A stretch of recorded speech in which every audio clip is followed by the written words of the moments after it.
Bienvenidas y bienvenidos a esta octava sesión virtual de acompañamiento de la Estrategia en el Aula, Prevención de Adicciones, presentada por la Secretaría de Educación Pública y la Secretaría de Salud.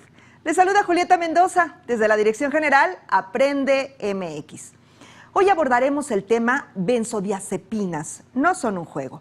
Al respecto de las sustancias que se abordan en el curso Estrategia en el Aula, Prevención de Adicciones, vamos a ver la siguiente información. Sí, los vapeadores pueden ser muy atractivos y fumar te hace sentir grande. Pero si lo haces, vivirás 10 años menos. Si empiezas ahora a vapear o fumar, tus pulmones no se desarrollarán bien, se irán llenando de sustancias peligrosas y en unas décadas no podrás respirar. Parte del humo se quedará en tus venas y arterias hasta que las tape. Y cuando eso ocurra, tu corazón o tu cerebro fallarán. Si te drogas, te dañas. La felicidad que necesitas está en ti. Secretaría de Educación Pública. Gobierno de México. Sin duda, información importante. Esta es una opción más de formación que la Secretaría de Educación Pública propone como parte de la estrategia. Y el enlace del curso está en los comentarios de esta transmisión y en el código QR que está apareciendo en su pantalla. Hoy dedicaremos este espacio a conocer un grupo de drogas o sustancias psicoactivas descritas en la guía para docentes, las benzodiazepinas, cuyo uso se ha desviado para generar problemas de adicción y sobre todo en personas jóvenes, al ser utilizados en retos virales que surgen en las redes sociales. Las benzodiazepinas son los psicofármacos más recetados. Surgieron en la década de los 60 como tratamiento en el manejo del insomnio y de la ansiedad. Sin embargo, su abuso puede alterar irreversiblemente la conducta de las personas, sus patrones de sueño, de habla, memoria y concentración, e incluso causar problemas respiratorios, caer en estado de coma o la muerte. Debido a sus efectos sedantes, las benzodiazepinas están asociadas no solamente a una adicción, sino a diversos delitos. Vamos a hablar de ese tema, para hablarnos más de este grupo de medicamentos, sus características y sobre todo resolver dudas acerca de su impacto negativo en la salud de los niños, niñas y adolescentes a causa de su consumo fuera de la vigilancia médica. Tengo el gusto de presentar a la doctora Ana Rosa García Verdeja. Ella es psiquiatra general del Hospital Psiquiátrico Fray Bernardino Álvarez. Y sin más preámbulo, doctora, le damos la palabra. Muchas gracias. Bueno, es importante comenzar retomando algunos conceptos básicos, porque, como ya nos comentaba Julieta, las benzodiazepinas son medicamentos y es indispensable poder conocer que si bien son medicamentos muy seguros, su uso requiere una vigilancia muy estrecha para no caer en un uso problemático o en un consumo de sustancias nocivo. Para poder comenzar con la presentación, vamos a hablar primero, para retomar algunos conceptos de qué es una sustancia psicoactiva o lo que se conoce comúnmente como una droga. Bueno, tenemos que toda aquella sustancia que al ser introducida al organismo va a generar una respuesta, es decir, una modificación en el pensamiento, en la conducta, en el estado de ánimo, y de esta manera va a generar el desarrollo de algunas otras alteraciones en la forma en la que se percibe la realidad o la forma en la que una persona se conduce, va a ser considerada como una sustancia psicoactiva o como una droga. Es muy importante en este sentido, como veremos más adelante, que este tipo de sustancias van a ser utilizadas constantemente a pesar de que puedan generar para el individuo repercusiones o algunas consecuencias negativas, tanto para su desarrollo personal como para el desarrollo laboral, académico. Es decir, dejan de tener en cuenta esas consecuencias tan graves por el uso de la sustancia. Hablar de que existe una adicción también nos va a dar pie para hablar que van a generarse algunos fenómenos como adicción, tolerancia y abstinencia, que vamos a recordar también en estos conceptos. Como veremos más adelante en la siguiente diapositiva, hablamos de que existe una adicción cuando una persona utiliza alguna de estas sustancias psicoactivas sin importarle las repercusiones que ésta genera y que va a existir un impulso o un deseo intenso para continuar utilizándola sin importarle estas consecuencias. Estos efectos problemáticos se van a ver reflejados no solamente en la forma en la que se mantienen las relaciones interpersonales, sino que también van a comenzar a identificarse algunos efectos secundarios o algunos efectos no deseados a nivel físico. Consideramos actualmente que las adicciones son una enfermedad por esto, porque genera alteraciones tanto a nivel físico como a nivel psicológico y en las interacciones con el resto de las personas. Dentro de estos fenómenos de adicción tenemos particularmente bien definidos qué es la tolerancia y qué es la abstinencia. Hablamos de tolerancia cuando una persona va a requerir cada vez una cantidad mayor de una sustancia para alcanzar ese efecto deseado, y al suspenderla se va a generar fenómenos de abstinencia. Cuando tenemos en conjunto estos dos fenómenos, tanto la tolerancia como la abstinencia, hablamos de que ya existe una dependencia a esta sustancia psicoactiva o a esta droga, y esta dependencia se va a caracterizar nuevamente porque existe un deseo que no se puede reprimir para continuar utilizando la droga, a pesar de que esto genera una consecuencia muy negativa y en la cual existe ya una pérdida del control. Es decir, a pesar de que una persona puede tener la intención de ya no continuar consumiendo, va a continuar haciéndolo porque el cuerpo va a generar toda una respuesta física. De acuerdo a cada sustancia es como se van generando estos fenómenos de abstinencia. Por ejemplo, tenemos que cuando se suspende, como vamos a ver un poquito más adelante, el uso de una benzodiazepina, las personas pueden llegarse a mostrar inquietas, con alteraciones en el patrón de sueño y sumamente angustiadas. Dependiendo cada sustancia, como ya se ha ido revisando a lo largo de este taller, ustedes también ya conocen cuáles son esos efectos de abstinencia a otras sustancias. Pero muy importante que recordemos que cuando combinamos estos dos fenómenos, tanto la tolerancia como la abstinencia, es cuando ya hablamos de que existe la dependencia a una sustancia. Actualmente se tienen bien identificadas cuáles son las principales sustancias de abuso a nivel mundial. Dentro de estas, las principales que tenemos es el alcohol, el tabaco, el uso de cannabis, alucinógenos, inhalantes, estimulantes, opiáceos, y un grupo muy importante donde justo vamos a encontrar las benzodiazepinas, tiene que ver con el uso de estas sustancias con efectos sedante, hipnóticos o ansiolíticos. Es muy importante que partiéramos de retomar estos conceptos porque si bien una sustancia puede utilizarse de una manera adecuada como es un medicamento, cuando se lleva a un uso excesivo o a un uso que no está indicado o en un uso que no es el que nos ha indicado nuestro médico, es cuando podemos caer en estos fenómenos de adicción a las benzodiazepinas. Cada una de estas sustancias que platicamos va a tener diferentes mecanismos mediante los cuales se van a ir generando estos fenómenos de adicción, pero particularmente al hablar de las benzodiazepinas estaremos hablando que estos fenómenos de tolerancia y abstinencia se generan muy rápido por el efecto que tiene directamente sobre el sistema nervioso central. Como vamos a ver, para retomar, ¿cuál es la clasificación actual que tenemos de las drogas? Bueno, podemos hablar de que las drogas se pueden dividir, o estas sustancias psicoactivas se pueden dividir en tres grandes grupos. Uno es por el efecto que producen, el segundo es por el origen del que provienen y la tercera es si es de característica legal o ilegal. Las benzodiazepinas están dentro del grupo de las sustancias psicoactivas depresoras, es decir, lo que va a generar en el cuerpo es una disminución en la respuesta a los estímulos externos.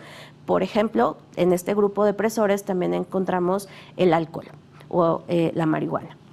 En relación a su origen, las benzodiazepinas son de un origen sintético, es decir, es una sustancia que se produce en un laboratorio mediante una serie de reacciones químicas en las cuales se busca tener la conformación molecular que nos va a dar este efecto sedante.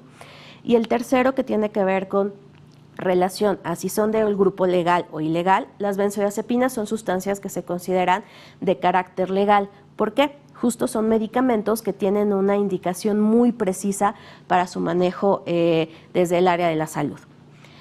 Para tener un panorama muy general respecto a qué está sucediendo a nivel mundial con el consumo de las sustancias, bueno, la Organización Mundial de la Salud en su último boletín en el cual hablan respecto a este consumo de sustancias nos da cifras sumamente alarmantes. Nos habla de que han existido actualmente un reporte de consumo hasta de 450,000 muertes por el uso de alguna de las sustancias. También nos habla que existe una prevalencia de uso de estas sustancias a nivel mundial hasta de un 6%, y algo muy alarmante también es, como vemos en la siguiente diapositiva, es que el uso de estas sustancias comienza en una etapa muy temprana. Actualmente se habla que el consumo de las sustancias de estos principales que hablábamos, de estos 11 tipos, va a comenzar generalmente durante la adolescencia temprana o la edad adulta joven. Esto nos implica un riesgo mucho mayor. ¿Por qué? Si tenemos en cuenta que una persona inicia con un consumo muy temprano, también las consecuencias que van a ir teniéndose a largo plazo, pues nos habla de que va a tener una mayor afectación a nivel sistémico.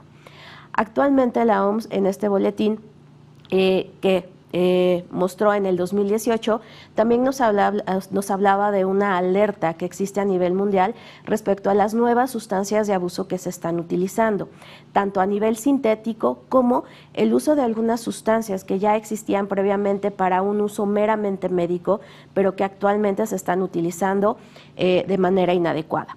Dentro de estas alertas que nos marca la OMS es que particularmente el uso de algunos fármacos, como son particularmente las benzodiazepinas, algunos medicamentos que se utilizan para el control del dolor, como son analgésicos del grupo de los opiáceos, o también algunos otros medicamentos como el dextrometorfano, que lo conocemos por el jarabe que utilizamos para la tos, pues se están utilizando en mayor medida con un fin recreativo, es decir, se están utilizando esos efectos que nos puede dar de manera secundaria un fármaco, un medicamento, como una finalidad para el abuso.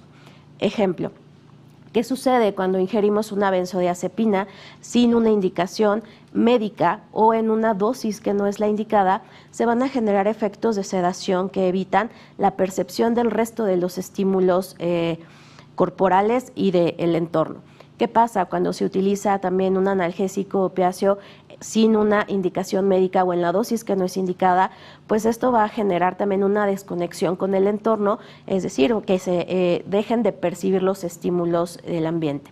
¿Qué pasa con el uso del dextrometorfano? Que si bien lo podemos utilizar desde niños pequeños para el control de la tos, pero que de esa manera es un medicamento seguro, cuando se utiliza sin una indicación o en una dosis excesiva, lo que va a generar nuevamente, como el resto de los medicamentos, pues es esta sedación, que es lo que se busca como esa finalidad recreativa ante el abuso de la sustancia.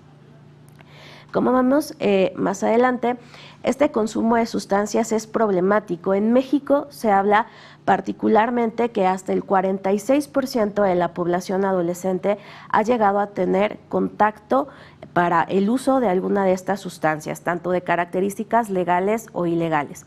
Y algo que entra en juego aquí es que lo que se ha estudiado que tiene una mayor relación con el consumo de sustancias en la etapa adolescente es que los adolescentes no perciben el riesgo que implica el uso de estas sustancias. Por ejemplo, puede haber este pensamiento de si consigo el alcohol o consigo el tabaco en la tienda, pues entonces es una droga, podríamos llamarla como de uso social, y por qué sería peligrosa.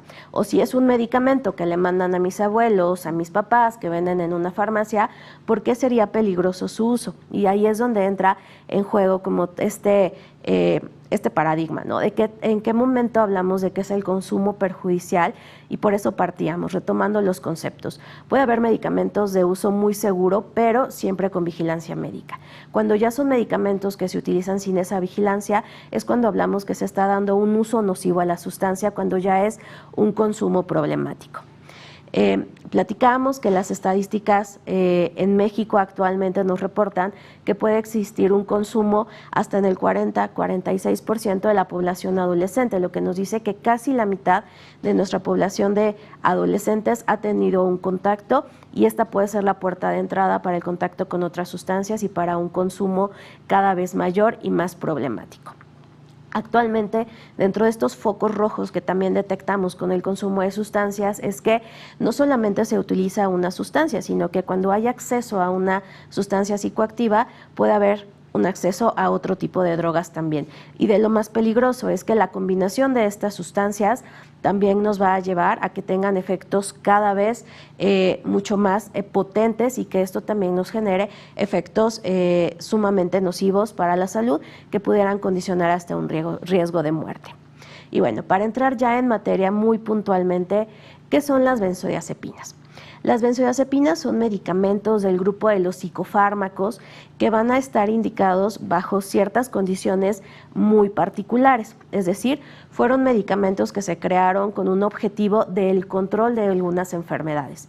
Como veremos más adelante, las benzodiazepinas tienen exclusivamente 4 usos médicos. Estas son sustancias que se empezaron a sintetizar en los laboratorios alrededor de 1960 y los primeros que se lograron sintetizar fue el clordiazepóxido. Estos medicamentos, un año después, muy rápido, entraron en el mercado, particularmente con la síntesis de 2 medicamentos que todavía tenemos en uso, que es el clonazepam y el diazepam. Seguramente a ustedes les suena conocidos porque son las benzodiazepinas de mayor venta y que llegan a utilizarse de manera frecuente, pero es bien importante aquí que retomemos este concepto. Son medicamentos de un uso seguro siempre y cuando sean indicados por un médico, no cuando los tomamos sin una indicación. Este tipo de sustancias, existen varios tipos de medicamentos dentro de este grupo de las benzodiazepinas. Platicábamos del diazepam, del clonazepam, pero también tenemos algunos otros como alprazolam, lorazepam, bromazepam, midazolam, y que la diferencia que van a tener es que cada uno de estos tiene una vida media diferente. Es decir, su potencial de acción puede ir desde minutos hasta horas. Y esto es lo que nos da como un amplio rango del uso de estos fármacos.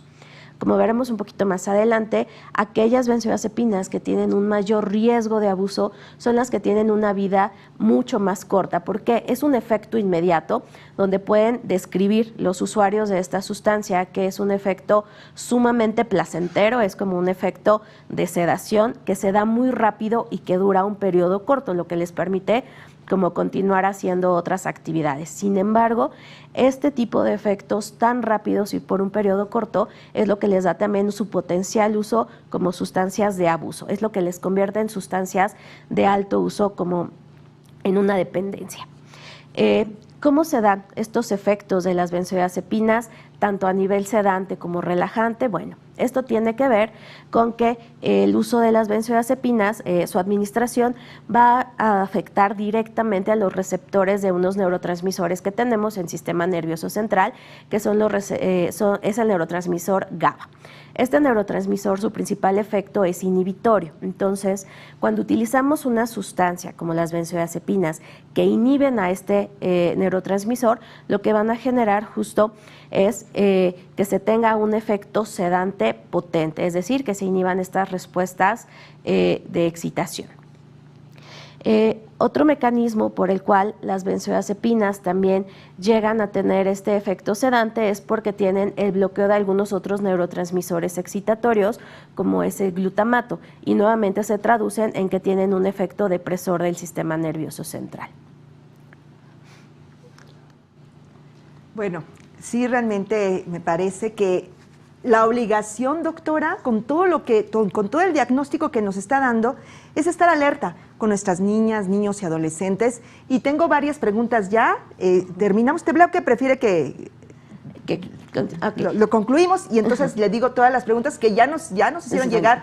No olviden dudas, comentarios, la doctora al finalizar cada bloque va a responderlas. Okay. Bueno, aquí como un apartado muy particular quisiera comentarles que en los niños y los adolescentes este efecto sedante o relajante que se observa con las benzodiazepinas puede no estar presente, sino todo lo contrario, generar un efecto paradójico. ¿Por qué?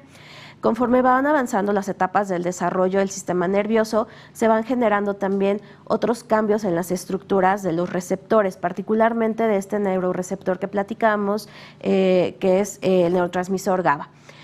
En una etapa del desarrollo de niños y adolescentes, estas puertas de entrada de los receptores todavía no están completamente desarrollados. Es por eso que las benzodiazepinas pueden dar un efecto paradójico.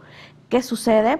que este efecto paradójico, en lugar de generar un efecto de sedación en los adolescentes, lo que va a generar es un efecto excitatorio.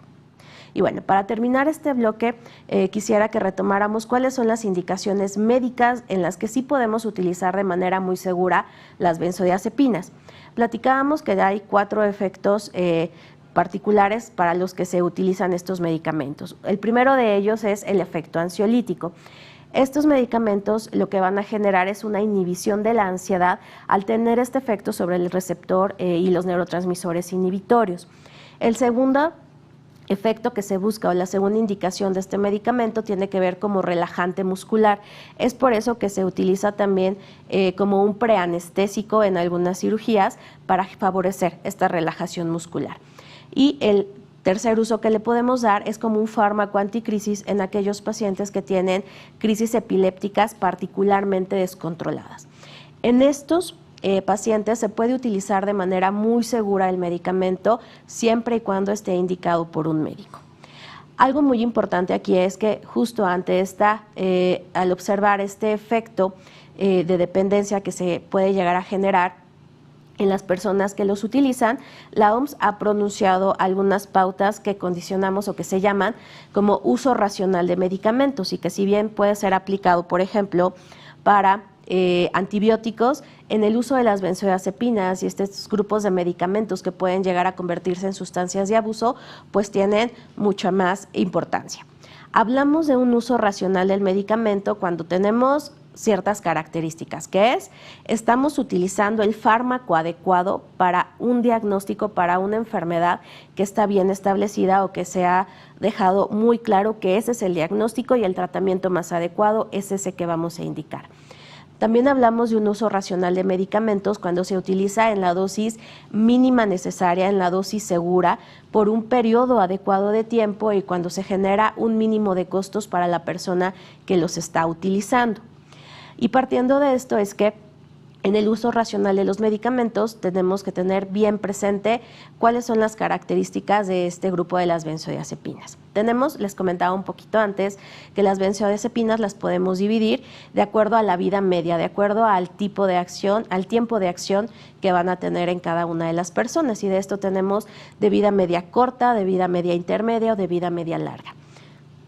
Aquellos que son de vida media corta o intermedia, como es el bromazepam o el alprazolam, como vemos en la siguiente lámina, son aquellos que tienen un efecto mucho más potente para generar algún tipo de dependencia, porque el efecto es muy rápido, este efecto sedante se da de una manera inmediata o al cabo de 5 o 10 minutos y dura un periodo corto de tiempo.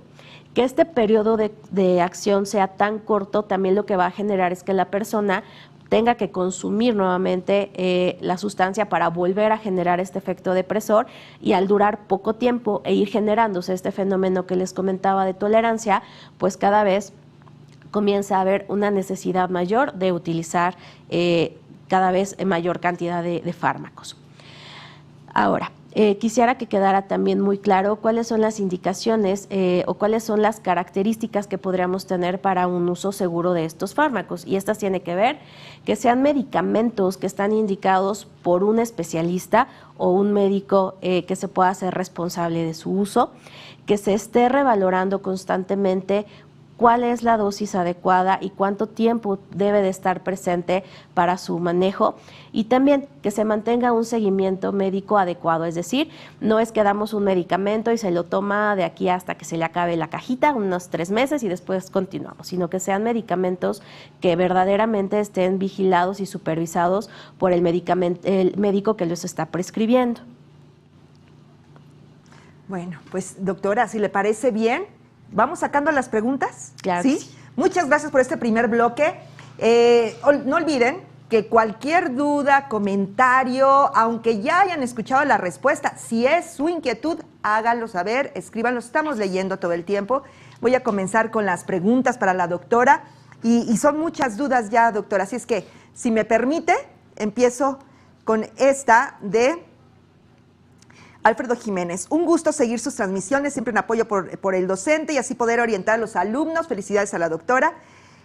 ¿Cuáles son los factores que pueden contribuir al desarrollo de una adicción, doctora? Le preguntan. Ok, bueno, para que se genere el consumo de alguna sustancia, sea la que sea, tienen que existir dos factores particularmente: factores de riesgo y ausencia de factores de protección. Los factores de riesgo los podemos dividir desde factores individuales, familiares, sociales, hasta algunos otros factores como son genéticos o biológicos.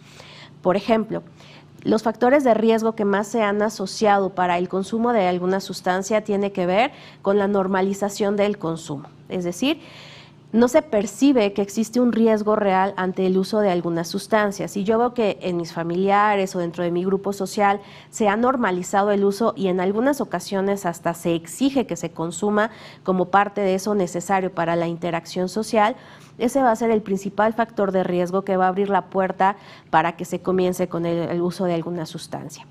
Dentro de otros factores sociales, también los que podemos identificar es, por ejemplo, entornos violentos o entornos hostiles en los que se llega a utilizar o se llega a observar el consumo de alguna sustancia como una manera de combatir ese estrés en el que se está viviendo constantemente.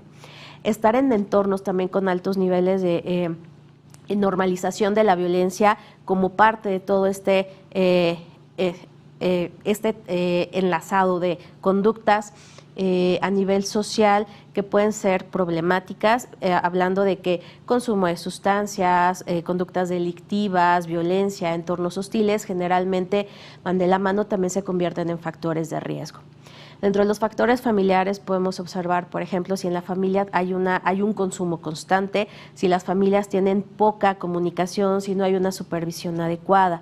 Y como factores personales también podemos encontrar algunos problemas como algunas situaciones de síntomas en el estado de ánimo, problemas de conducta que llevan al uso de una sustancia como una forma de tratar de combatir este tipo de sentimientos. Y factores genéticos también se ha identificado particularmente en el alcohol que puede haber ya una predisposición para este tipo de consumo. Con las benzodiazepinas no está tan estudiado también porque es una de las drogas que se están utilizando como recientemente, que están apenas en este auge. Muchas gracias. Wendy Yatsiri, si una persona lo empieza a dejar, ¿es normal comer más de lo normal, doctora? Puede llegar a presentarse en ese efecto de descontinuación del fármaco. Platicábamos que puede haber cuadros de abstinencia. Esa abstinencia la vamos a ver un poquito más adelante, pero una manera en la que se puede presentar es con un incremento de la ansiedad. Platicábamos que las benzodiazepinas son sustancias depresoras, entonces cuando las eliminamos del sistema, lo que puede llegar a generarse es un efecto como ansiogénico, estar angustiados, nerviosos, inquietos, y que esto traiga consigo pues el incremento de alimentos como una forma también de contener esa angustia ante la suspensión del fármaco. Entonces sí puede llegar a ser una de las formas en las que se presenta la abstinencia. Gracias, doctora. Roque Vázquez, contradictorio que tengan propiedades medicinales y que en consumo excesivo afecten todos los órganos de nuestro cuerpo. Un saludo desde Chimalhuacán. Doctora, ¿a qué se debe esta contradicción? Pregunta Roque Vázquez. Ok, bueno, esta parte contradictoria tiene que ver particularmente con la manera en la que se utiliza un medicamento. Por ejemplo, podemos utilizar de una manera adecuada alprazolam, por decirlo, en 2 miligramos, cuando están indicados por el médico y que conoce perfectamente que ese efecto va a durar 4 a 6 horas y que va a ayudar a combatir algunos de los síntomas de ansiedad que se están presentando en ese momento. Pero cuando ese medicamento ya no me lo estoy tomando como me lo indica el doctor, es decir, en lugar de tomarme esos 2 miligramos, me tomo 8, 10, 20, es cuando se convierte ya en un uso problemático. Es cuando estamos hablando de que este efecto contradictorio, si bien es una sustancia que puede ayudarnos a controlar algunas enfermedades, se vuelve nociva, pero porque la estamos utilizando de la manera inadecuada. Es cuando no se le da la indicación adecuada, cuando no estoy siguiendo las sugerencias de mi médico y lo estoy utilizando sin un conocimiento de qué es lo que puede pasarme, qué es lo que va a suceder en mi cuerpo cuando tengo este uso irracional de la medicina. ¿Cómo se diagnostica una adicción, doctora? Ok, bueno, para hablar de una adicción tenemos que tener bien presente estas características con las que iniciábamos, ¿no? Tenemos que hacer una entrevista con el paciente y, si es posible, también con alguno de los familiares. Hablando de que nuestra población son niños y adolescentes, siempre tiene que estar presente alguno de los familiares para poder darnos el resto de la información. Y en esta información lo que vamos a estar buscando particularmente es cuánto se está consumiendo, con qué periodicidad la estamos utilizando, cuál es el efecto que se está buscando en su uso, y particularmente hablamos de una adicción cuando ya tenemos estos dos fenómenos que platicábamos de tolerancia y abstinencia, que son muy puntualmente con las benzodiazepinas. Este fenómeno de tolerancia es cada vez necesito una dosis más grande para alcanzar el mismo efecto sedante, es decir, tengo que ir creciendo el consumo para llegar al mismo resultado, y cuando al suspenderlo tengo estos fenómenos de abstinencia, que puede ser el incremento de la ansiedad, variaciones en el patrón de sueño, irritabilidad, todos los efectos ante la suspensión de una sustancia. Es cuando hablamos de que ya existe una adicción. Muchas gracias. Wendy de la Luz, ¿hasta qué tiempo puedes volverte un consumidor permanente? Okay. Es una pregunta compleja, porque de acuerdo a la indicación por la cual estamos utilizando el medicamento, son tiempos variables. Se habla actualmente en la literatura médica que el uso de una benzodiazepina no debería de sobrepasar los 3 meses con vigilancia del médico que la está prescribiendo. Sin embargo, hay algunas condiciones muy puntuales, por ejemplo, pacientes con epilepsia de difícil control, donde la única forma en la cual se ha logrado estabilizar ese nivel de crisis, el número de crisis que se presenta, es con una benzodiazepina. Bueno, estamos hablando de que van a ser pacientes que requieran el uso de este grupo de medicamentos a muy largo plazo, platicando tal vez de años, periodos prolongados. Depende en realidad de cuál es el motivo por el que lo estamos utilizando, pero particularmente cuando estamos hablando del uso de benzodiazepinas en el entorno, por ejemplo, de salud mental, cuando lo damos como un ansiolítico, no debe de sobrepasar los 3 meses, y si es así, el médico nos explicará por qué es que lo vamos a requerir durante un periodo mayor de tiempo, y también nos va a explicar cuáles pudieran ser como las opciones de tratamiento para cambiar. Pero es una pregunta complicada, depende mucho del motivo por el cual estamos utilizando. Seguramente, doctora, muchas gracias. ¿Qué efectos en la conducta tiene la ingesta de las benzodiazepinas? Okay. Bueno, lo que va a generar, vamos a hablarlo mucho más detalladamente en el siguiente bloque, pero para adelantar un poquito, al ser depresores del sistema nervioso central, los efectos principales que van a tener estas sustancias va a ser justo inhibir la conducta. Vamos a observar personas somnolentas, letárgicas, que tengan falta de energía para hacer alguna actividad, que van a pasar periodos largos dormidos, que van a estar... También puede llegar a haber esta percepción de un lenguaje enlentecido, un pensamiento lento, y son las principales características que podríamos ver en la conducta. Heriberto Arias, qué importante saber cuáles son las drogas que afectan a los alumnos, doctora. Y también José Guadalupe Martínez Hernández pregunta, gracias por informar en qué tipo de presentaciones se pueden conseguir las benzodiazepinas. Esta me parece que es muy pertinente, doctora. Sí. Hay diferentes tipos de presentación de acuerdo a cada uno de los fármacos.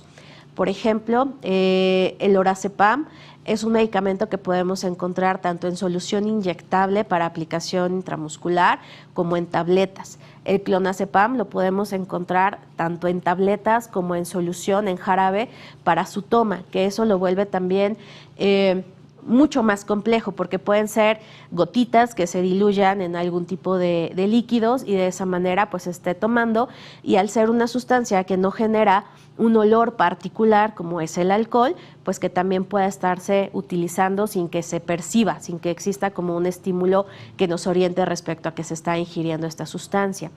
Las tabletas particularmente tenemos 2 presentaciones, una es la normal que conocemos, que tengo que deglutir para que tenga el efecto, y también hay otras que son orodispersables, es decir, se colocan en la boca, inmediatamente se deshacen y se absorben, pasan al torrente sanguíneo.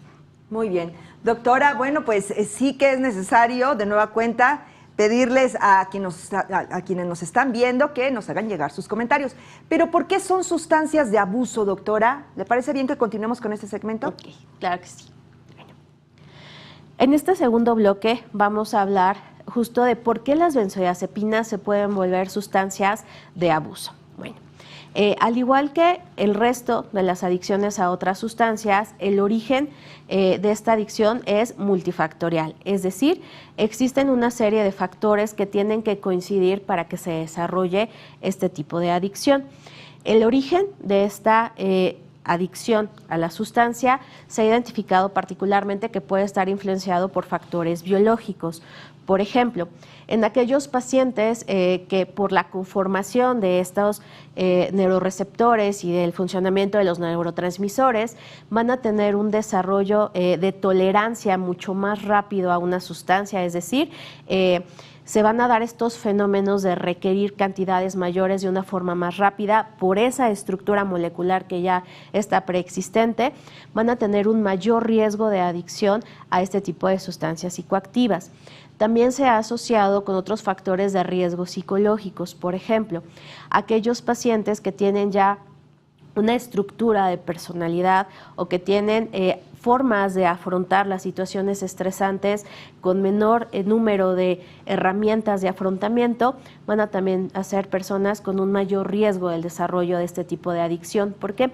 Platicábamos que al ser una sustancia depresora, parte de lo que nos puede generar es la inhibición de esa percepción de un estímulo doloroso, y no solamente un dolor físico, sino que nos referimos también a un dolor de tipo emocional. Entonces, aquellas personas que tienen dificultades para afrontar estas situaciones estresantes también van a ser mucho más fácilmente generadoras de este tipo de adicción. Y finalmente tenemos estos factores de riesgo o este origen social del consumo que tiene que ver, como comentábamos al inicio, actualmente dentro de estos retos virales que se llegan a observar, parte de lo que se está actualmente como pidiendo es que se tome alguno de estos medicamentos, alguna de estas benzodiazepinas, particularmente el clonazepam o el diazepam, que son los de mayor distribución, como una forma de cubrir un reto, como una manera de comenzar de cubrir una demanda social. Aquí quisiera que retomáramos un poquito algo que platicábamos, que era el que existe una baja percepción del riesgo del consumo. ¿Por qué? Por ejemplo, si alguno de mis abuelos no duerme y yo observo que en la casa está disponible el clonazepam o el diazepam que le dan en su clínica para que pueda conciliar el sueño, bueno, entonces si ellos lo toman, ¿por qué yo no lo podría tomar si me lo están pidiendo como parte de estos retos para tener una inclusión social? Y eso hace que baje la percepción del riesgo ante el consumo. Entonces eso vuelve mucho más complicado el uso de estas sustancias porque no se percibe un riesgo real y puede comenzar a ingerirse. Algo también muy complicado es que platicábamos que en los adolescentes puede haber un efecto paradójico, es decir, si no llegan a este efecto sedante, sino más bien lo que presentan es el efecto paradójico de agitación o ansiedad, eso también los puede llevar a que sigan tomando este tipo de sustancias, buscando ese efecto que les dicen como los amigos o en estas redes sociales que se puede generar como un efecto sedante. Una característica importante que también tenemos que retomar aquí es cuál es aquella población que puede generar esta parte de la dependencia o el abuso de alguna sustancia. Aquí tenemos que identificar dos poblaciones. Una es aquellos pacientes bien identificados en donde se les indicó con una receta que tenían que utilizar ese medicamento, pero que llegan a tener un uso irracional. Es decir, ellos, sin ninguna indicación del médico, incrementan la cantidad del consumo de esta sustancia y lo pueden llegar a utilizar ya no para controlar un síntoma por el que se les dio, sino ya como un uso recreativo. Cuando dicen, me gusta cómo me siento cuando me lo tomo, es cuando hablamos que estos pacientes que inicialmente sí tenían una indicación médica, comienzan a tener este uso irracional. También tenemos otro grupo en el cual algunas personas sin ninguna indicación médica lo comienzan a utilizar y son aquellos que conocemos como usuarios que utilizan la sustancia con un uso meramente recreativo. Y también tenemos cómo se da esta división del abuso de la sustancia por la temporalidad. Si estamos utilizando la sustancia durante el periodo que me lo indica mi médico, en la dosis que me lo está indicando, no hablaríamos de que se va a presentar algún riesgo de abuso de la sustancia, pero si es un medicamento que estoy utilizando por un tiempo mayor al que me lo indicaron, es decir, si me dijeron es para una semana y yo llevo 3 meses, pues ya tenemos una situación complicada. Si estamos teniendo también un uso crónico, es decir, intermitente, sin una indicación, pues también hablamos de que existe una situación compleja.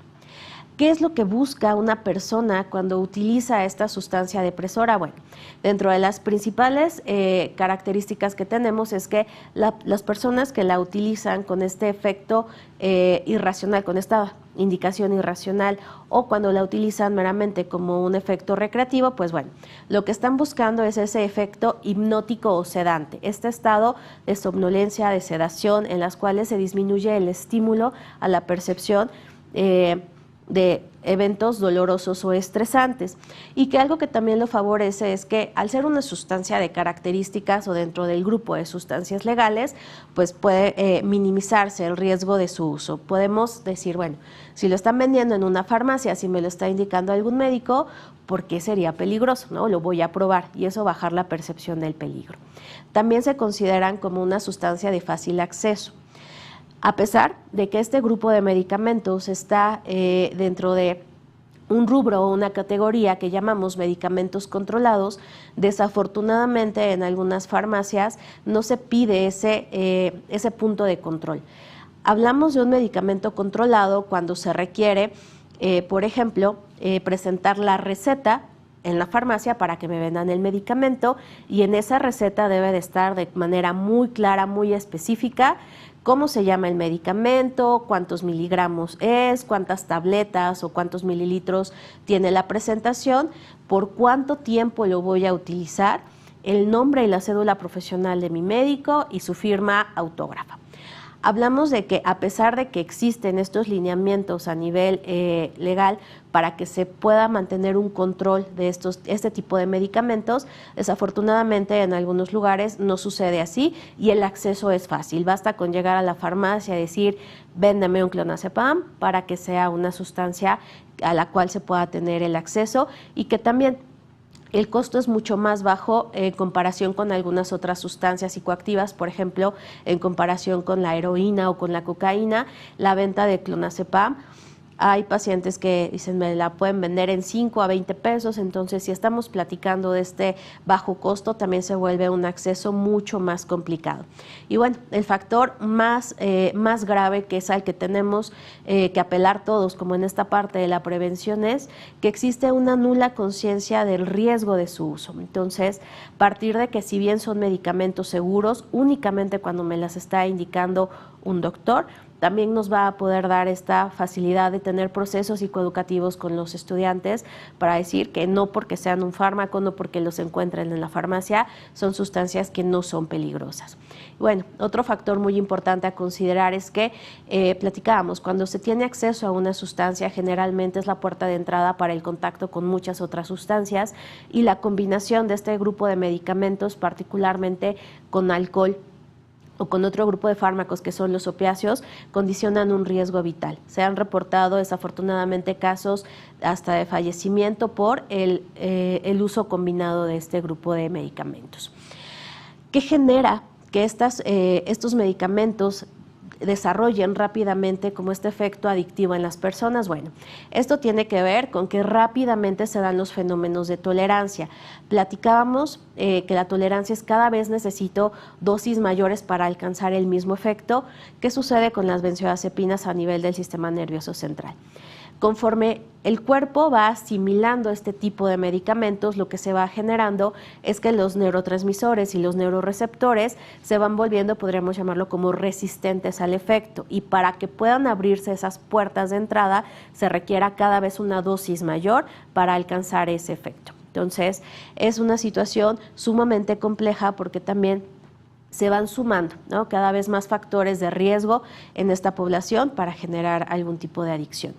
Y retomando algo de las preguntas que veíamos en el segmento previo, bueno, ¿qué puede llevarnos a la generación de estas adicciones?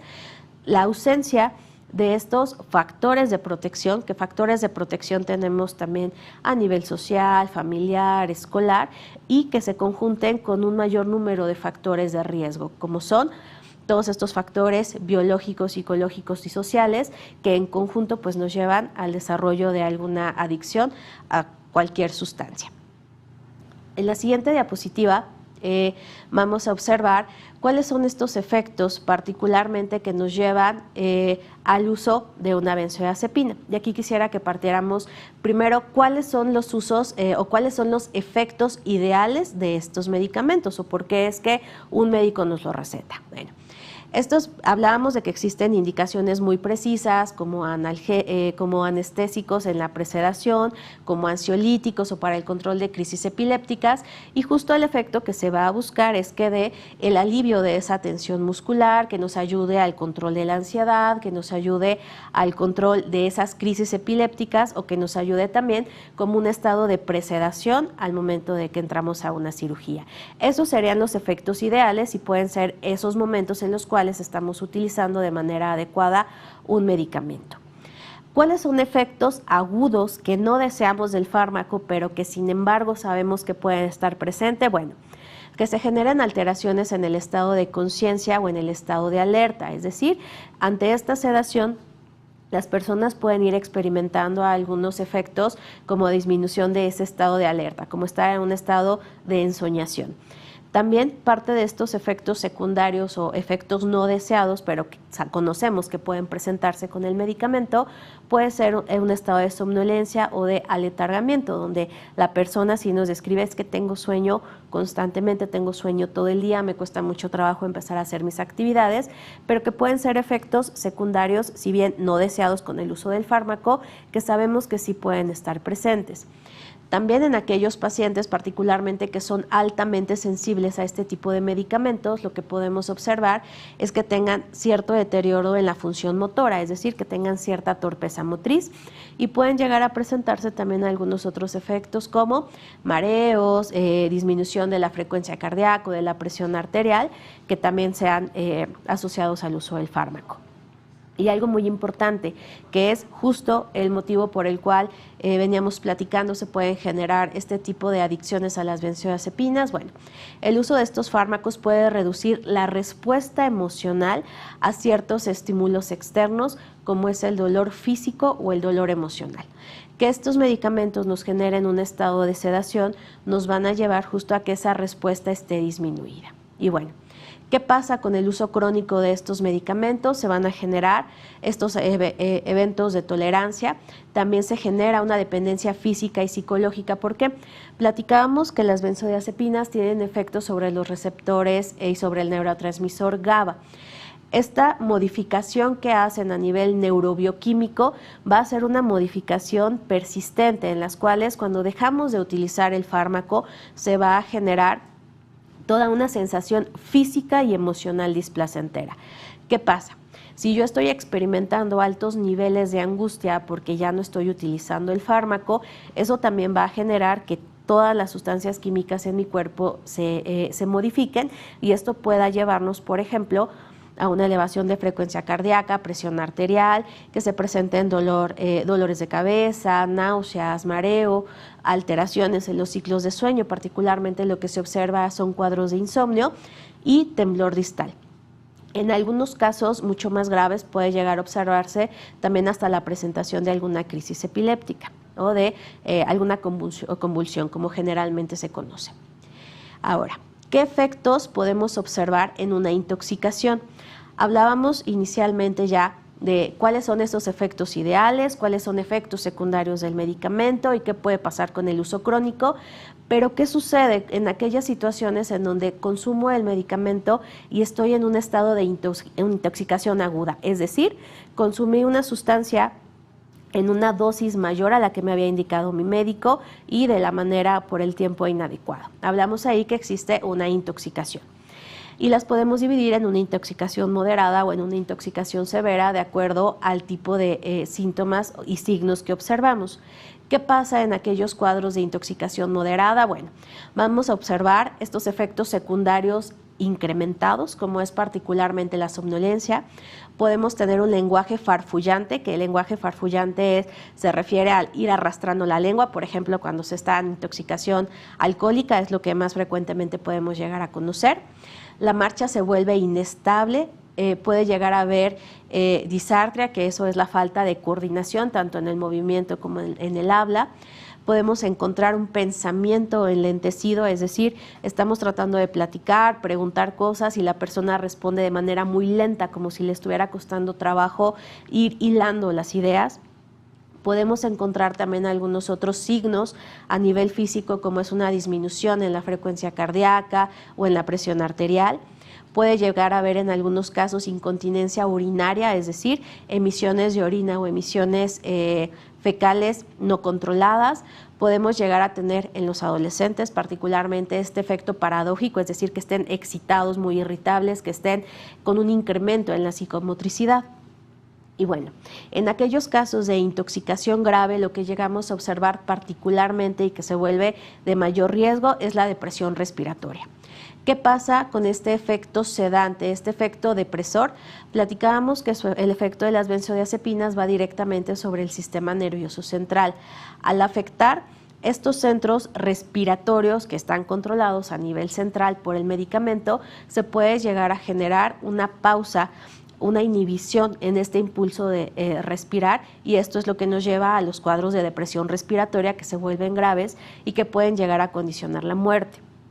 También hablamos de que en estos tipos de intoxicación grave o muy aguda, incrementa la salivación y al no estar consciente la persona para hacer el proceso normal de tragar la saliva, lo que puede suceder es que se broncoaspire, es decir, que esa saliva vaya a otros sitios en los cuales nos puede llegar a generar este tipo de ahogamiento. Y bueno, puede llegar a presentarse también estados de coma y muerte, particularmente cuando tenemos el consumo combinado con alguna otra sustancia depresora. ¿Qué sucede? Cuando tenemos ya estos cuadros de abstinencia, platicábamos qué sucedía en los estados de intoxicación. Ahora hablaremos de qué sucede en la abstinencia. Sí. Por lo pronto, a mí me encantaría pues aprovechar para que la doctora tome un poco de agua, porque eso nos sucede cuando estamos hablando mucho. Y estamos, doctora, pues muy atentas y atentos a todo lo que nos está explicando. Estamos viendo que a veces damos por hecho que conocemos casi todo de las sustancias de las que conocemos comúnmente, pero esta particularmente que cobra relevancia porque está prescrita para ciertos síntomas y tener estas connotaciones negativas, pues nos hace reflexionar. Así es que, doctora, vamos a concluir este segmento porque de nueva cuenta tenemos muchas preguntas, hay muchas inquietudes. ¿De acuerdo? Vamos a concluir este segmento. Gracias, doctora. Ok. Perdón. Y platicábamos de esos efectos de abstinencia. ¿Qué podemos encontrar cuando una persona suspende el uso? Bueno, particularmente lo que llegamos a observar es una hipertensión arterial o taquicardia refleja. También podemos tener algunos fenómenos como tensión muscular y puede llegar a haber también una ansiedad reactiva, insomnio, inquietud o hasta algunos cuadros de agitación. No pasa nada, eso nos sucede muy frecuentemente, doctora. Mire, vamos a toser y no pasa nada si tosemos fuerte y demás, porque cuando estamos hablando tanto, a veces se nos va hablando de saliva, pues como se dice comúnmente, doctora, a veces se nos va por otra parte o nos cansamos tanto de estar hablando. Bueno, yo quiero dar algunos comentarios en lo que nuestra invitada se repone. Y tengo por aquí el comentario de Victoria Yolotl Tlanemani. Espero haberlo dicho bien, Victoria. Muy buenas tardes y muchas gracias a la doctora por aportar información tan valiosa. Muchas gracias a ti, Victoria, por escribirnos. Es muy importante tu comentario. Luego por acá tenemos también Teresa González. Bueno, ya tiene una pregunta. Dice que dónde se adquieren estas benzodiazepinas, si es por prescripción, si pueden ser adquiridas libremente. Ahora se lo vamos a preguntar a la doctora. Gracias también Lorena Díaz, Maribeles, Betty Trujillo. Voy a leer las preguntas en un momento más. Excelente información. Eva Sarracino y Caro Pérez, que muy buena información, sin duda. Estamos aprendiendo mucho. Y bueno, con esta espléndida explicación, doctora, ¿ya estamos bien? Sí, Nos gracias. pasa seguido, ¿verdad? Adelante, por favor. Ok.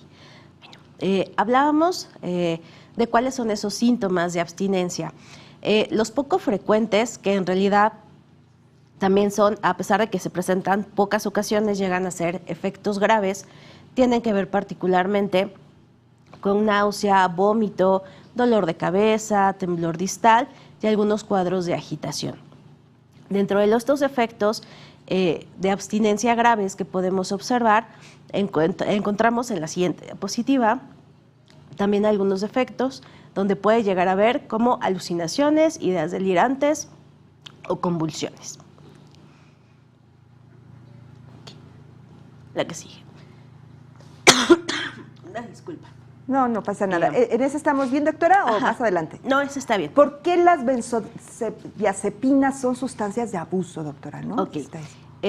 Platicábamos que fueron sustancias que se sintetizaron desde 1960 aproximadamente. Sin embargo, una vez que comenzó a utilizarse mucho más en el mercado, lo que llegamos a observar justo fue que se comenzaron a conocer como a unas sustancias relajantes o como sustancias que se utilizaban para el control de la ansiedad. Ese fue el motivo por el cual comenzó a haber de manera mucho más frecuente su uso generalizado dentro de la población y se comenzó a observar o se comenzó a como utilizar de manera social como una sustancia depresora y decían, bueno, estás muy estresado, tómate esto, casi como si fuera un remedio mágico. Y fue esto lo que lo llevó a un uso de manera irracional, es decir, ya no se estaba utilizando con una finalidad médica, ya no se estaba utilizando bajo una indicación o una prescripción del fármaco, sino que más bien se estaba utilizando de una forma como social o por recomendación de alguna otra persona. A partir de ese momento fue que la Organización Mundial de la Salud y también algunas agencias como la FDA en Estados Unidos, comenzaron a identificar que esta se podría convertir en una sustancia de abuso y comenzaron a tener como ciertas precauciones. Particularmente, en el año 2018, la OMS se pronunció y lo que nos dijo fue que había un incremento importante en el uso y el abuso de estas sustancias sin indicación médica y que podía conducir a cuadros graves de dependencia de la sustancia. También, a partir de que se observa este incremento en su uso, fue que en el año 2020 la FDA, que es la institución encargada de regular el uso de medicamentos en Estados Unidos, solicitó que se pusiera una leyenda de precaución en el uso de estos fármacos para que las personas que las utilizaban pudieran tener esa precaución.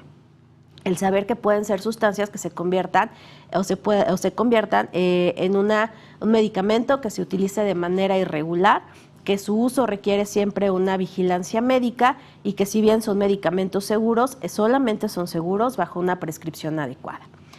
¿Qué quisiera que consideráramos como puntos muy particulares en esta parte del abuso de las benzodiazepinas? Bueno, que puede existir un efecto paradójico en el abuso de los niños y a los adolescentes, particularmente lo que podemos encontrar es un efecto excitatorio más allá de un efecto sedante. También que la combinación con otras drogas se vuelve potencialmente letal. Hablábamos particularmente que la combinación con alcohol y con algunos otros opiáceos son sumamente complejas porque si combinamos estas tres sustancias que son depresoras y hablábamos que hay un efecto directo sobre el sistema nervioso central, pues deprime el centro respiratorio y esto lo convierte en un alto riesgo de muerte. Y bueno, finalmente, este riesgo de tener algún accidente o de llegar a que condicione la muerte el uso de la sustancia no solamente es por el efecto directo de sedación o de privación de los centros respiratorios, sino que también se han ido asociando, por ejemplo, a que bajo la intoxicación con esta sustancia se pueden cometer algunos actos delictivos o se puede haber un mayor número de accidentes. Vaya, doctora, sí que estamos reflexionando. Me parece que es oportuno en este momento parar y hacer las preguntas que ya muy amablemente ustedes nos hicieron llegar. Marita Jurecita dice que gracias por acompañar a docentes y madres, padres de familia, quienes aplican directamente la estrategia en el aula. Sin duda, Marita, muchas gracias por este comentario necesario y sí, hay que revisar la estrategia en el aula Y bueno, Carmen Laura dice, muy buena presentación, ¿podrían compartirla, por favor? Carmen Laura Romo Ruiz. Carmen, este material, el que utilizó la doctora en esta sesión y las anteriores con otros especialistas, está disponible en línea en Estrategia en el Aula Prevención de Adicciones y el código QR está apareciendo en este momento. El enlace también está en el chat de los comentarios, así es que cuenta con esta presentación y con las anteriores de toda la serie, allí los podrás consultar. Bueno, el comentario también de Gregoria Valadez va en este sentido. Me agrada mucho y sí, estoy aprendiendo. Gregoria, seguramente todas y todos estamos en la misma circunstancia, estamos aprendiendo. ¿Y quién mejor que la doctora para responder ya nuestras preguntas? Doctora, aquí tengo varias. Lorena Díaz dice, buenas tardes, ¿qué benzodiazepina es la más adictiva y la más fuerte, doctora? Okay. Las que tienen un mayor potencial de adicción son aquellas que tienen un efecto mucho más rápido y que duran menor tiempo activos en sangre. Particularmente las que tenemos con un mayor nivel de desarrollo de adicciones, por ejemplo el midazolam, que tiene un efecto sedante muy rápido de 10 a 15 minutos, pero también está el alprazolam, el lorazepam, el bromazepam, que son mucho más fáciles de conseguir, particularmente por la venta en farmacia, y que su vida media también es muy corta. Muy bien, muchas gracias. Mari Vélez, ¿en qué casos se deben recetar las benzodiazepinas y qué tanto control debe haber por parte del usuario y sobre todo de los médicos? Okay. Platicábamos que hay 4 indicaciones muy precisas para este medicamento, que son el control de los síntomas de ansiedad, el control de las crisis epilépticas, también como un efecto relajante muscular y como un preanestésico, que esto únicamente lo utilizan, por ejemplo, los anestesiólogos antes de entrar a cirugía. En los otros dos rubros, particularmente en el efecto ansiolítico y en el efecto como para el control de las crisis epilépticas, son medicamentos que tiene que vigilar de manera muy, muy estrecha el médico y que en realidad cuando se utiliza este tipo de fármacos, así como cuando nos dan un antibiótico y el médico nos indica lo tienes que tomar 7, 14 días, un mes, el tiempo que te estoy indicando, porque esa es la forma adecuada. Con este tipo de medicamentos también sucede algo muy parecido. Los médicos nos tienen que indicar, como con cualquier otro fármaco, cuáles son los posibles efectos secundarios y que tenemos que vigilar. Lo que nos digan, nos deben de decir desde ese momento, es un medicamento que vas a utilizar por una semana, por 2 semanas, por un mes, que vamos a ir disminuyendo paulatinamente porque es un medicamento que a largo plazo sí puede llegar a generar algunos efectos secundarios no deseados, pero siempre tiene que ser bajo vigilancia médica.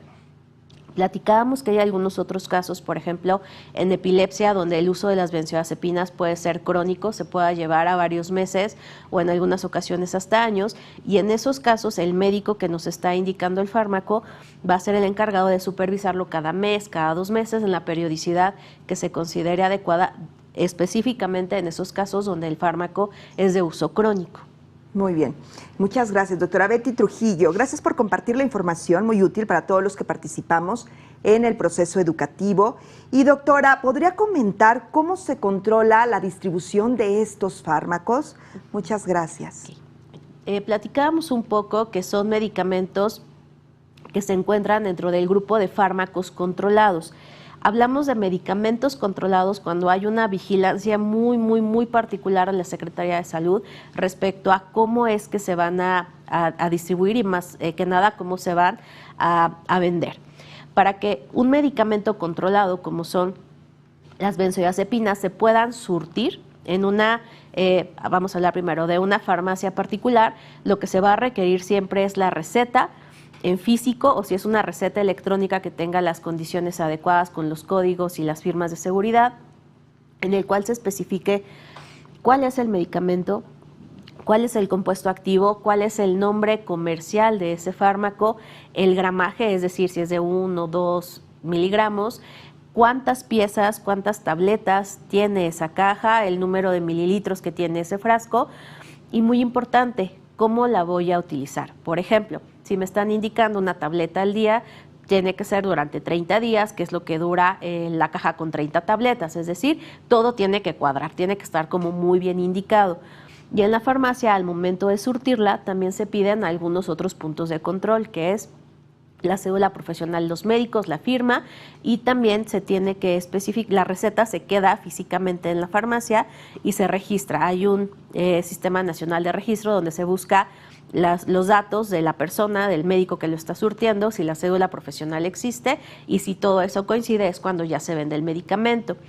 Sin embargo, a pesar de que existen todos estos puntos de control, pues también ha habido formas de como flanquearlos, que puede ser desde medicamentos que se vendan en el mercado negro, medicamentos que se roben de las farmacias o medicamentos que se sustraigan de otras personas, ¿no? Seguramente les ha tocado observar en algunos lugares donde se venden fármacos sin receta, no solamente de benzodiazepinas, sino estamos hablando también de otros fármacos controlados. Gracias, Teresa González. ¿Las benzodiazepinas solo se adquieren por prescripción médica o pueden ser adquiridas libremente? Bueno, pues esta es parte de lo que usted ya acaba de responder, doctora. Olinesa, ¿cuáles son los daños a largo plazo para su uso? Ok. El uso crónico de benzodiazepinas, aún con prescripción médica, se ha asociado no solamente a estos cuadros de adicción, de tolerancia o de dependencia, sino que también se han asociado particularmente a un deterioro cognitivo. ¿Por qué? Estábamos hablando que tiene un efecto directo sobre el sistema nervioso central y el efecto que tiene es un efecto depresor. Si lo que se está generando es un efecto de enlentecimiento, lo que sucede con su uso crónico pues tiene que ver particularmente con estos efectos donde tienden como diana a afectar las funciones ejecutivas, afectar memoria, afectar cognición, afectar pensamiento, y de esta manera también a largo plazo se ha asociado con un mayor número de deterioro cognitivo, particularmente en las personas de la tercera edad que las llegan a utilizar de forma crónica. Doctora, la vamos a dejar descansar tantito porque todavía hay más preguntas. Y antes de continuar con el tema, ¿ya aplicaron maestras, maestros la guía para docentes? Estamos seguros que sí, pero les invito a ver la siguiente información. Estrategia en el aula, prevención de adicciones. Cuéntanos tu experiencia. Compártenos las acciones de cómo has aplicado la estrategia en el aula, prevención de adicciones con tus alumnas y alumnos. Utiliza el hashtag Estrategia en el aula. Participa.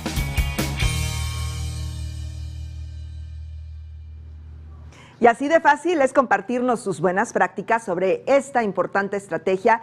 Esperamos contar con su participación, queremos escucharlos, leerlos, así es que en este momento ya hay que tomar muy en cuenta esto. Bueno, retomando el tema, doctora, nos ha hablado sobre los efectos que causa el consumo de las benzodiazepinas, pero ¿a qué se debe, doctora, que adolescentes y jóvenes tengan pues esta predilección para consumirlas? ¿Por qué pasa eso? Okay. Vamos a esta parte. Sí. Vamos a retomar en este bloque justo el por qué se vuelve una sustancia potencialmente de abuso en los adolescentes, pero también por qué son sustancias como tan socorridas por este grupo de la población. Hablábamos que parte de estos efectos que tiene este medicamento es el efecto depresor o el efecto sedante, donde se inhibe esa respuesta a ciertos estímulos dolorosos del entorno y que lo que se busca es ese efecto depresor, esa sedación.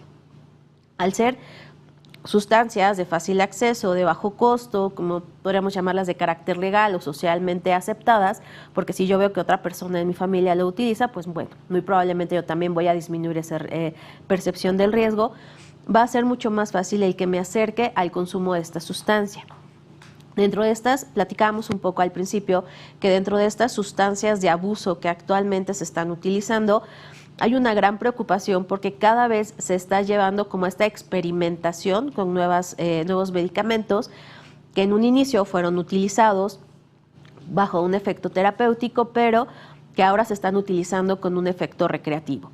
¿Qué puede suceder en esos casos? Si un medicamento que yo tenía indicado para controlar, por ejemplo, hablábamos un poco del dextrometorfano, que es un medicamento que se puede llegar a dar como un inhibidor de la tos o como un favorecedor de la expectoración, pues lo que llega a experimentarse por este grupo de personas es, al tener un fácil acceso, al poderse comprar rápidamente, el poder tener como esta seguridad ante la compra, que es directo en una farmacia y no como en toda esta parte de la adquisición ilegal en las calles, pues va a ser una sustancia a la que muy probablemente voy a tener un acceso más rápido y con la que se puede llegar a experimentar. no es algo que únicamente esté pasando con las benzodiazepinas. Esta experimentación y este uso nocivo de los medicamentos se ha observado con varios fármacos. Platicamos particularmente con los analgésicos, como son los opiáceos, y con algunos otros jarabes como el dextrometorfano. Ahora, ¿qué sucede cuando los niños, niñas o adolescentes llegan a tener este consumo de sustancias? Bueno, se ha asociado particularmente a que incrementa el número de lesiones o que se vean involucrados en mayor número de accidentes. Platicamos, y aquí quisiera retomar, que para que se lleguen a presentar estos cuadros de adicción o de dependencia, de tolerancia a la sustancia, debe de haber factores de riesgo, particularmente los que tienen una importancia mayor aquí son los factores de riesgo personales, psicológicos. Si estamos hablando de que una persona, un adolescente, ya tiene ciertos síntomas de ansiedad, síntomas depresivos, problemas de conducta, y lo que está buscando es como una manera de afrontar este tipo de experiencias, y lo que encuentra es el consumo de una sustancia, pues bueno, va a ser mucho más fácil que se pueda enganchar con el consumo constante, y que al estar combinados tanto estos efectos o estos síntomas en el estado de ánimo más el consumo de la sustancia, pues sea mucho más fácil que se presenten otro tipo de consecuencias, como son las autolesiones, o sea, que se establezca trastorno por consumo de múltiples sustancias. También se ha asociado con la presentación de algunos otros trastornos psiquiátricos, como puede ser trastornos depresivos, trastornos de ansiedad, o en algunos pacientes donde también se ha identificado el consumo de estas sustancias, son pacientes con trastorno por déficit de atención e hiperactividad. Algo que se vuelve sumamente preocupante, que hablábamos, es que el consumo de las sustancias también nos puede predisponer para involucrarse en otro tipo de actos, como pueden ser actos delictivos, tanto para conseguir el dinero y tener acceso a la sustancia, como por la propia presión social en el entorno en el que se consume. Y algo que se suma a esto es que también existe un mayor riesgo de presentar algún tipo de enfermedad de transmisión sexual, porque se llegan a asociar el consumo de sustancias con una conducta sexual problemática, donde, por ejemplo, no hay algún tipo de precaución al tener un contacto sexual con otra persona, en especial si es durante la intoxicación. ¿Qué pasa con este consumo de sustancias en niños y adolescentes? Bueno, hablábamos que su inicio se ha establecido particularmente como algunos picos donde hay un mayor riesgo de acercarnos a las drogas, y de estos tenemos la adolescencia temprana y tardía. Particularmente se habla a nivel mundial que el primer contacto con las sustancias es en la adolescencia a los 12 años. Sin embargo, algo que también se vuelve muy preocupante es que este rango de edad cada vez va siendo mucho menor. De acuerdo a la literatura que consulten, se habla que el primer contacto con una sustancia psicoactiva actualmente puede ser desde la infancia, entre los 7 y los 8 años. Entonces estamos hablando de que cada vez hay un consumo mucho más frecuente y mucho más alto a lo largo de la vida de toda nuestra población de niños y adolescentes. Y bueno, el consumo abusivo de esta sustancia, no solamente un consumo problemático, sino un patrón que ya se vuelve en una adicción, una dependencia o tolerancia, pues la podemos observar ya en etapas muy tempranas, desde la adolescencia o la etapa adulta joven. Como vamos a ver en las siguientes diapositivas, ya vamos a hablar muy propiamente de qué podemos hacer nosotros dentro del salón, desde nuestro espacio de escolarización, para poder detectar y para poder ser un punto de apoyo para esta población. Se habla, particularmente, la OMS se pronunció que las escuelas son el principal foco de atención donde se puede prevenir el consumo de sustancias a largo plazo en la población de niños y adolescentes, porque funciona como un pilar para proporcionar procesos educativos, es decir, proporcionarle información suficiente a la población de niños y adolescentes respecto a qué puede llegar a suceder con el consumo de alguna sustancia. Algo que resultaba anteriormente contradictorio, que llegaba a ser como una creencia, es si hablamos de alguna sustancia psicoactiva, si hablamos de drogas, pues es como si les estuviéramos incitando, les estuviéramos abriendo la puerta para que vayan y las prueben, y no es así. El hablar sobre todas estas situaciones problemáticas, el hablar sobre cuáles son el tipo de sustancias que existen, cuáles son los efectos que nos están generando, nos ayuda para que los niños y adolescentes tengan presente que existen y que pueden ser un riesgo potencial. También la escuela nos funciona muy bien como un punto de apoyo, no solo en el proceso de proporcionar psicoeducación a los niños y adolescentes, sino que también nos ayuda para dar un encuadre, una normativa legal respecto a qué puede suceder como una complicación ante el consumo de las sustancias y que nos ayude también a esa detección temprana y a la canalización a los lugares adecuados. Hablamos de que la escuela se convierte en un punto de encuentro para los niños y adolescentes en los cuales pueden expresar dudas también de una manera mucho más adecuada y donde se les puede llegar a proporcionar toda la información necesaria para que ellos puedan tomar la decisión de alejarse del consumo nocivo de estas sustancias. La escuela también se habla que construye espacios seguros en los cuales podemos llegar a expresar las emociones y se pueden llegar a expresar todas las dudas que existen en relación a qué podría suceder si consumo o no consumo alguna sustancia. Hablamos de que la escuela también nos puede preparar para afrontar esas situaciones de primer contacto ante un consumo. Por ejemplo, si un adolescente llega a una fiesta en la cual se le ofrece algún tipo de sustancia, sea una pastilla, sea alcohol, sea tabaco, y ese niño o adolescente ya posee la información necesaria para poder decidir, lo quiero usar, no lo quiero usar, quiero experimentar o no quiero experimentar porque sé toda la situación complicada a la que me puedo exponer, va a ser también un factor de protección para evitar que ese niño llegue a una etapa de consumo perjudicial o de abuso de alguna droga. Y bueno, hablamos de que también en la escuela se construyen entornos seguros en los cuales se puede llegar a tener una interacción con pares de una manera segura, bajo un entorno controlado, en los cuales se pueda tener también como acceso a otras herramientas para afrontar a los problemas. Hablamos de que la escuela se convierte en este factor de impacto también desde otros sentidos, particularmente desde el punto en el que nos ayuda a elevar la percepción del riesgo que existe ante un consumo, que algo aquí bien importante, no se trata de generar estrategias de prohibición, ¿no? Que en muchas ocasiones eso sí puede llegar a generar que en los adolescentes exista como este deseo de probar cosas. Más allá de prohibir el consumo, lo que se trata de hacer es proporcionarles la información necesaria, que ellos sepan qué puede llegar a suceder si yo decido consumir alguna sustancia y que eso ayude a que se tome una decisión informada, no que sea desde un punto de vista de prohibición en el cual pues lo que en realidad puede llegarnos a generar pues sea una conducta de reto en los adolescentes donde se diga, pues entonces ahora sí lo quiero hacer.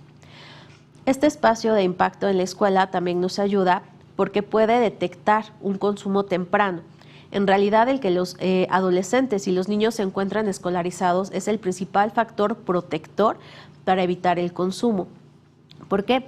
Si un niño o un adolescente se encuentra en un sistema escolarizado, va a ser mucho más fácil el que se pueda detectar, por ejemplo, estos cambios en el estado de ánimo, en los cambios que puede llegar a haber en la conducta, que se puedan percatar los profesores, por ejemplo, que está disminuyendo el rendimiento académico y que eso sea como el primer punto, que sea el primer foco rojo que observemos para tratar de investigar qué es lo que está pasando y poderle proporcionar a los niños y los adolescentes de la manera más adecuada la información que se requiera.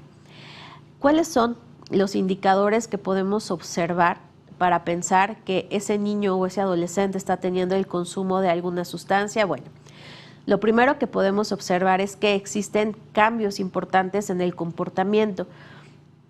Niños o adolescentes que previamente jugaban en el recreo, que participaban en clase y que ahora son alumnos que están todo el tiempo recostados sobre el pupitre, que no participan, que se vuelven aislados. Son adolescentes o niños en los que también podemos identificar cambios en el estado de ánimo, es decir, anteriormente podrían haber jugado, podrían haberse relacionado muy bien con sus compañeros, pero que ahora son irritables, se mantienen relaciones conflictivas, discusiones, peleas con otros compañeros y que eso también nos indique que algo está cambiando. ¿Qué más podemos observar en estos adolescentes? Bueno, podemos identificar que hay cambios en la interacción con otros, que se aíslan, que puede haber cambios en el patrón de sueño o en la actividad psicomotriz. Por ejemplo, pueden llegar a ser niños o adolescentes que observemos sumamente agitados o irritables dentro del salón de clases, que cambian el arreglo personal, que dejan de asearse, que dejan de llevar tareas, en los cuales observamos una disminución en ese rendimiento académico. Ahora, ¿qué sigue? ¿Cómo podemos detectar un posible consumo de sustancias? Si ya tenemos identificados estos cambios en el comportamiento, en la conducta, en el funcionamiento, en el rendimiento de alguno de nuestros niños y adolescentes, y tenemos esa duda, podemos aplicar algunas escalas muy generales de tamizaje, que lo que nos ayudan es justo a tener información más precisa y a que los adolescentes o los niños puedan darse cuenta de que algo está pasando con ese comportamiento observado por los demás. Y dentro de estas, la que les recomiendo es la prueba Kraft. Esta es una prueba muy rápida, que como veremos en la siguiente lámina, de lo que nos habla son preguntas muy, muy sencillas.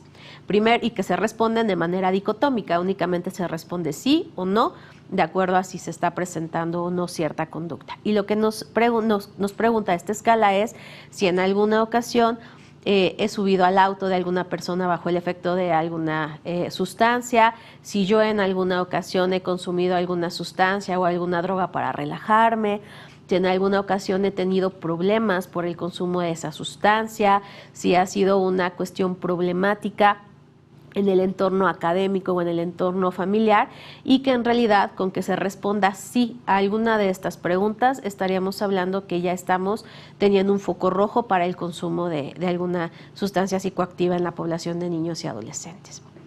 ¿Y qué sucede? Bueno, ya tenemos este paso de identificar los síntomas, los cambios en la conducta, en el estado de ánimo, tenemos una confirmación con una prueba de tamizaje, y ahora ¿qué hago con toda esta información que tenemos con los adolescentes y los niños dentro del salón de clase? Bueno, lo primero es prestar la atención suficiente a qué está sucediendo con esos cambios en el estado de ánimo o en la conducta de los chicos. El segundo paso sería establecer un contacto adecuado con los familiares, con el tutor responsable, para hacerles saber que se ha detectado estos cambios en el comportamiento y que se ha indagado con el adolescente y se ha descubierto que sí hay un consumo de alguna sustancia, para finalmente poder integrar todo un proceso en el cual se le brinde el apoyo, la orientación, la canalización adecuada, y se pueda también tener información respecto a qué puede estar causando ese consumo de la sustancia y estos cambios en el comportamiento.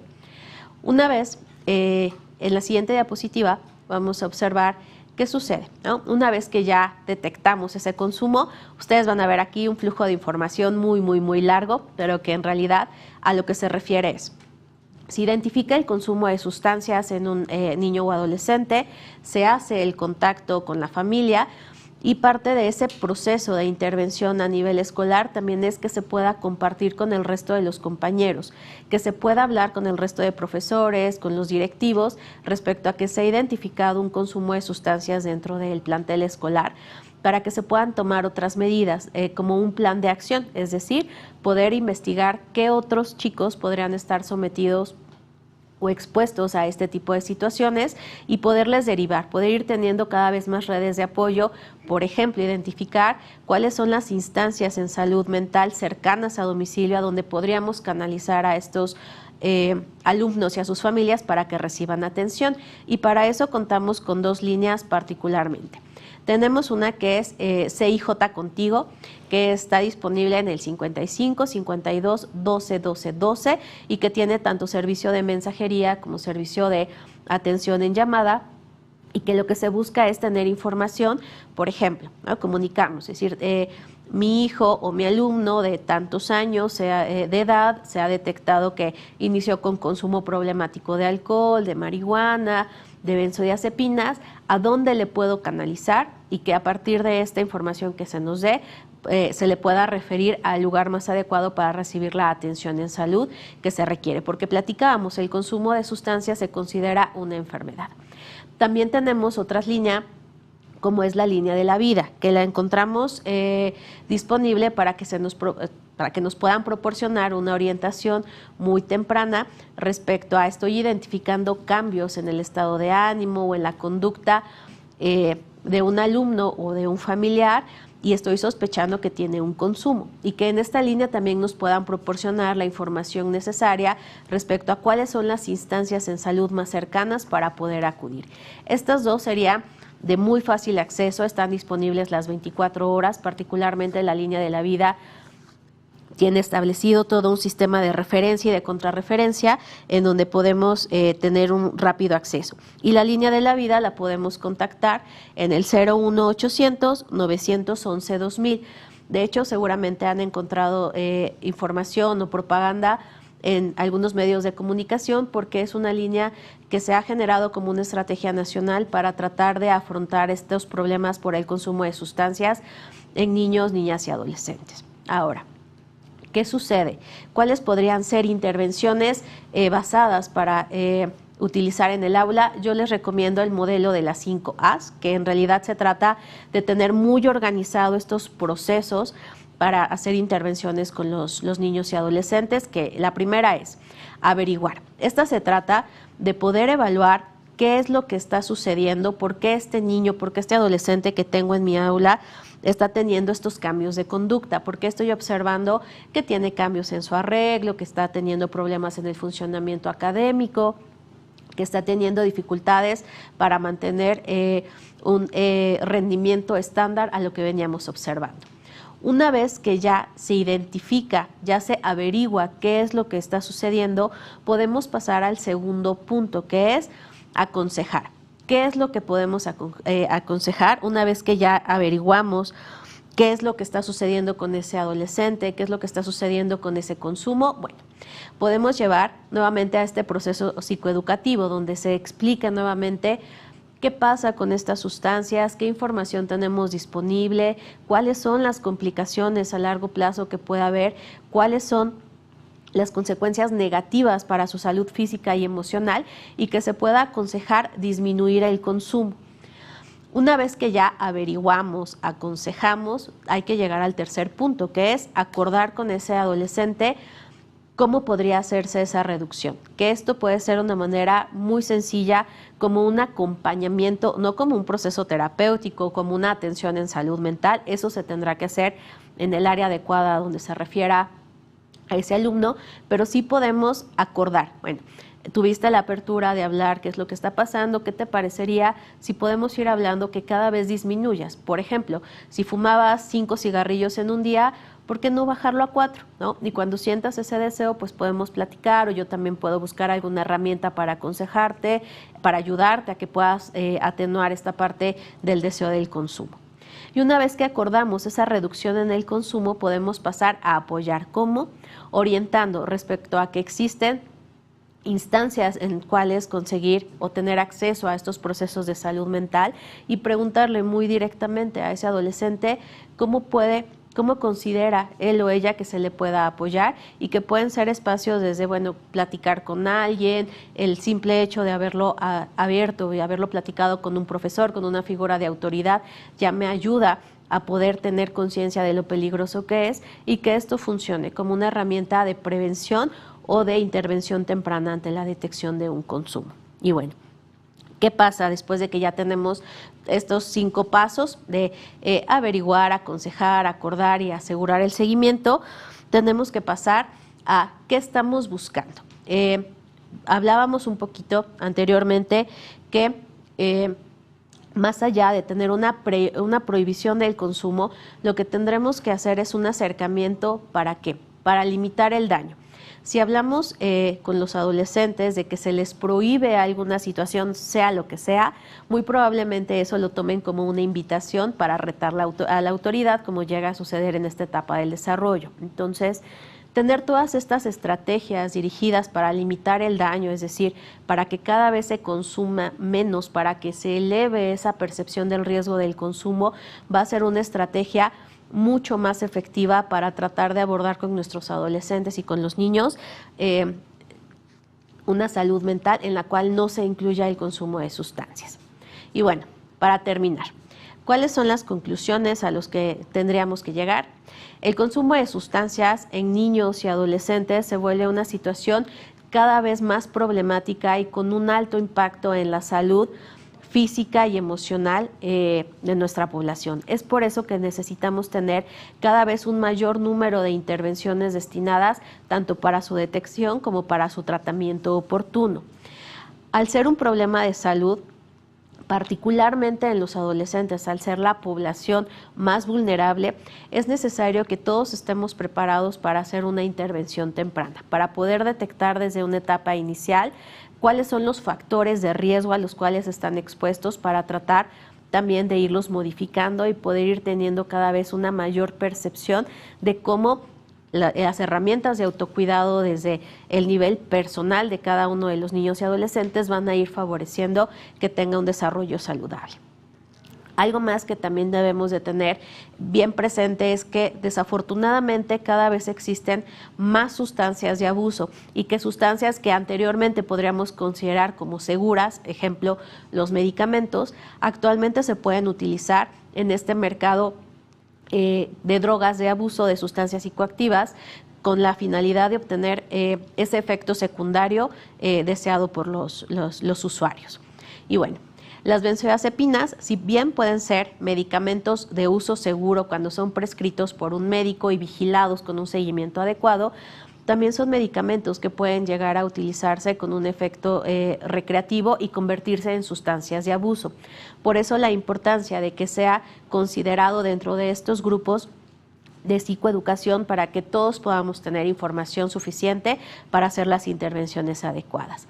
Y bueno, para terminar, poder prevenir el consumo va a ser nuestra principal herramienta para evitar cuadros graves de adicción en los cuales se ponga en riesgo la vida de las personas. Con esto terminaríamos. Doctora, realmente nuestro reconocimiento y nuestra felicitación, porque nos dio todo un diagnóstico y todo lo que compartió hoy muy amablemente. Seguramente ustedes que nos están viendo querrán consultarlo, y ya saben, directamente las indicaciones está en la estrategia, en el aula y también en el chat de esta transmisión. Nada más quiero finalizar con estos comentarios de parte de Nayeli Terán. Gracias por esta conferencia. La información que nos proporciona a través de los especialistas en el tema, hemos podido implementar la estrategia en el aula prevención de adicciones. Muchas gracias, Nayeli, ese es el objetivo. Rocío Jardón, excelente información, doctora. Muchas felicidades y muchas gracias por compartirnos conocimientos. Estoy aprendiendo mucho, todos estamos aprendiendo, Rocío. Y doctora, muchísimas gracias. Muchísimas gracias. Bueno, las benzodiazepinas son sustancias que lamentablemente han llegado al mercado ilegal, y esto las pone al alcance de niñas, niños y adolescentes, como ya escuchamos con la presentación de la doctora, sobre todo si tomamos en cuenta su popularidad para cumplir retos virales a través de las redes sociales. Es por ello que nos corresponde hacerles saber y reflexionar junto a nuestros estudiantes que las benzodiazepinas no son un juego. Recuerden que pueden apoyarse en los materiales y medios de contacto que la Estrategia en el Aula, Prevención de Adicciones, ha puesto a su disposición, así es que esta información la pueden consultar en la página que aparece en pantalla, estrategiaenelaula.cep.gov.mx, o bien en el chat de la transmisión, tanto para docentes como para familias, padres, madres de familia, tutores, en fin.